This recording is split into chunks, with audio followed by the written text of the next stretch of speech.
Yep. So another wonderful Chrysler product. Got a 2020 Ram 1500 with the 5.7 Hemi in it. Gotta put an engine in it. It's got the infamous Hemi lifter tick, and they decided against a tear down and wanted to just go ahead and throw a motor in it. So that's gonna be fun.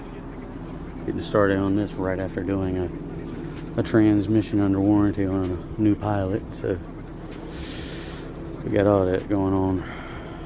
All right, stay tuned.